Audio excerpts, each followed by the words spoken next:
e não sei, não lembro qual foi o estado. Mas ele disse assim, num determinado estado, o que que fizeram?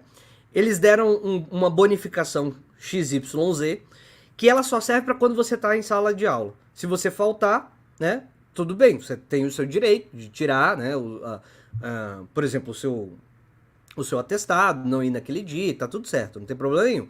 Só que você vai tomar uma bonificação tão gorda, mas tão gorda, mas tão gorda, mas tão gorda pro dia que você tá em sala de aula, que você vai preferir não faltar no dia que você não tá em sala de aula. Só que é uma bonificação, certo? Você vai receber seu salário bonitinho. Então, se você entrar com o atestado médico, você fica com o seu salário bonitinho, só que você não vai receber a bonificação. Então, você vai pensar duas vezes se você vai meter o louco quando não precisava. Se você tiver realmente precisando tirar um atestado médico, você tira e fica com seu salário normal sem a bonificação, e tá tudo certo. Só que a bonificação é muito gorda para você querer dispensar. Aí vai ter gente que vai dizer assim, não, mas isso é uma maneira de você reduzir o salário do professor e tarará e tarará. É claro que tem essa dimensão, e é claro que você dizer isso pra mim, isso é verdadeiro. Só que existe esse problema. Se existe esse problema mesmo do pessoal meter o atestado de Miguel e tarará, isso onera demais a folha de pagamento. Um administrador tem que pensar assim. Um administrador tem que pensar assim: como é que eu faço numa escala industrial, né, para 20 mil pessoas, né, eu pensar num sistema em que eu consigo forçar o cara a não meter migué, né? Você tem que pensar coisas assim. Dizer isso do ponto de vista de conversar com pessoas que são de esquerda, quando o cara é populistão, é eleitoreiro, ele vai usar isso para dizer assim: esse Pedro é de direita, esse Pedro é safado de direita, ele quer tirar o direito dos trabalhadores da educação e tarará. Não, gente, vamos racionalizar o sistema. É verdade ou não é verdade que tem gente que mete o migué com atestado? É ou não é? Se é verdade, então como é que a gente poderia pensar num jeito racional para bonificar as pessoas, ou seja, aumentar o salário dos professores, bonificar e ao mesmo tempo criar uma pressão social para que o pessoal não meta o migué? Porque o pessoal mete o Miguel ou não mete. Ou mete ou não mete. Certo? Ou mete ou não mete. Se existe esse dado de que mete, então vamos pensar como coletivo de professores uma maneira de não uma maneira de não prejudicar ninguém. Então a gente vai pela iniciativa do bônus. Então aumenta o salário da pessoa, aumenta o salário da pessoa com esse tipo de bonificação. Eu tô dizendo uma hipótese, certo? Eu tô dizendo uma hipótese de uma pessoa que eu escutei, que é colega meu, não fui eu que inventei isso, certo? Eu tô dizendo de um colega meu que falou uma coisa dessa pra mim. Tô dizendo uma parada dessa. Pra dizer assim, não seria legal a gente pensar em maneiras de pensar pressões do sindicato que ajudam a melhorar o salário, com o compromisso também de desonerar a folha, fazendo pacto com ai meu Deus, fazendo pacto com o governo que tiver estabelecido, né? Então, o camarada tá dizendo assim, esse negócio de perder bonificação por não dar atestado é a maior picaretice com os trabalhadores.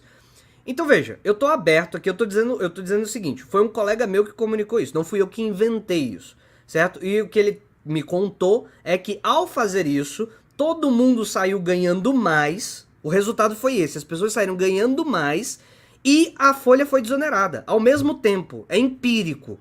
Não sei se é verdade que eu não fui checar. Mas se isso funcionou, se isso tem dados e tem registro, olha, as pessoas na prática estão ganhando mais e a folha foi menos desonerada. E não tem ninguém aqui trabalhando doente por causa disso, porque as pessoas foram ganhar mais e não menos. Ninguém tirou dessas pessoas. E veja, eu sou o tipo de pessoa que viria falar sobre esse assunto com vocês, assumindo que talvez esse meu colega que me contou essa história esteja mal informado e que isso seja mentira. Ou seja, que isso seja falso, que ele não mentiu, ele disse o que achava que era. O que eu tô dizendo é, admitir a possibilidade de a gente conversar sobre esse tipo de tema, sem ser chamado de picareta, é fundamental para a democracia. Certo? Eu não estou dizendo que isso é uma solução, que isso é legal. Eu estou dizendo pensar sobre isso, sendo que num caso foi aplicado e é possível que isso tenha dado certo, né? É possível que isso tenha dado certo. Se você diz dialogar sobre isso é picaretagem, a gente não consegue trocar ideia. A gente não consegue melhorar. A gente não consegue propor coisas. O que caiu? Certo? Ele não consegue propor coisas. Isso é um problema. Porque aí vai vir um gritalhão, Vai vir um gritalhão e vai acusar todo mundo de bandido, vai acusar todo mundo de vendido, vai acusar todo mundo de picareta, vai acusar de não sei o quê. Enquanto o que eu tô falando é o seguinte, peraí, gente, vamos sentar e vamos ver se isso já foi aplicado no lugar. Se não funciona, então tem que revogar o de lá, certo? Se não funciona, então a gente tem que observar os dados, ver se é falso, ver se as pessoas estão ganhando menos, ou se... Não.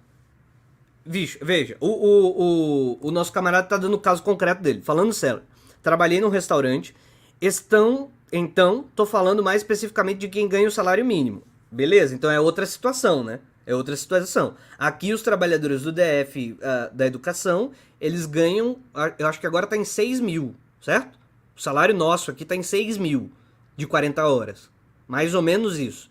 Eu não chequei ainda porque não caiu pra mim, né? Eu não recebi salário nenhum, né? Então, eu acho que tá uns 6 mil. Então, a pessoa recebendo 6 mil, ela recebeu uma bonificação de 3. Tô falando, a gente tem que falar em concreto, né? Então, o cara ganha 6 mil. Se você receber uma bonificação de 3 pra estar em sala de aula, e aí quando você não tiver em sala de aula, você meteu atestado e não sei o quê, você volta pra 6, ninguém vai morrer com 6 mil reais, né? Ele não tá falando que você vai passar fome. É uma situação diferente. Ele não tá falando da iniciativa privada, a gente tá falando da iniciativa pública. Certo? É diferente. Então é claro, se você colocar o cara pra ganhar um salário mínimo e colocar de benefício 5 mil reais, aí o salário dele é basicamente o benefício, aí você tá de sacanagem, né? Aí o cara faltou porque ficou doente, ele não recebe salário, não é isso? É diferente. Então é isso que eu tô falando, a gente tem que ter uma capacidade pública, né? O que eu tô falando... Então, isso aqui tem que falar, isso tem que ser expresso de uma maneira muito clara, certo? O Mago tá apontando, por 6... é porque o sindicato de Brasília é forte.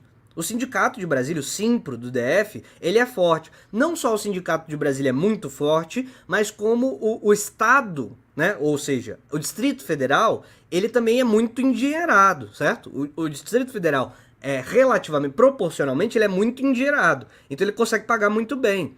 Então veja, eu não posso falar como professor de Brasília como um professor do Maranhão. E a gente tem que começar a reconhecer essas diferenças. Por exemplo, para brigar pelo aumento do salário do Maranhão, porque a gente ganha relativamente bem, não é isso?